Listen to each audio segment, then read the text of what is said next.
คนลองទៅលឿនពេកណាសោលោកពុកចាប់តាមស្គឺសដៃដែលធ្លាប់កាន់ដឹកខូនដើរថ្ងៃនេះហាក់នឿយហត់ជាងមុនចងចាំគ្រប់រឿងដែលពុកបានផ្ដល់ទូលំបាកក៏មិនដែលត្អូញត្អែក្តីស្រឡាញ់ដែលពុកមានឲ្យ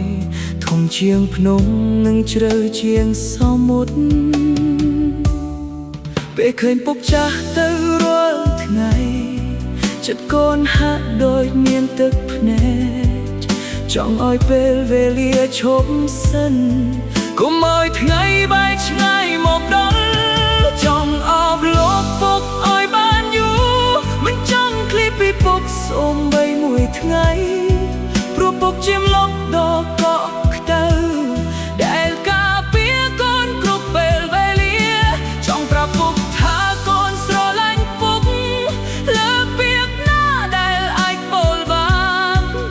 នសំបានពេលវេលា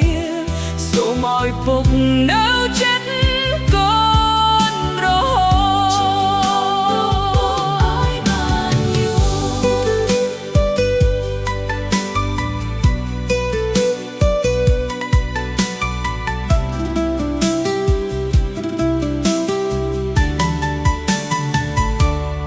តរូបភាពចាស់នៅក្នុងចិត្ត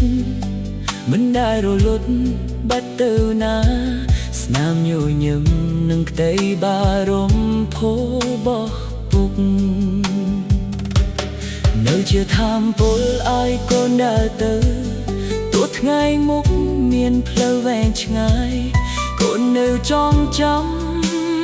គ្រប់ដំបូន្មានពុកជាវីរៈបុរសក្នុងជីវិតដែលគ្មានអ្នកណាអាចជំនួសបានបើថ្ងៃណាមួយកូនធំល្មមអាចបើថែ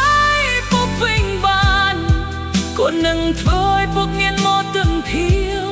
ដោយដែលពុកធ្លាប់ធ្វើសម្រាប់កូន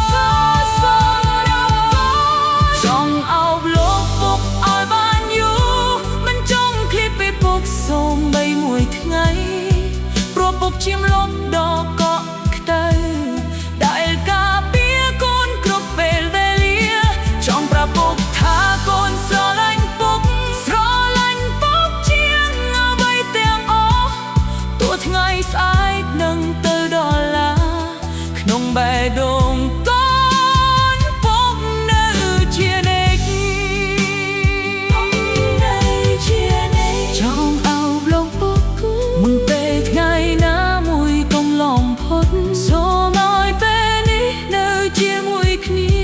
ព្រោះពុតគឺជាដីស្រឡាញ់ដ៏ធំបំផុតរបស់កូន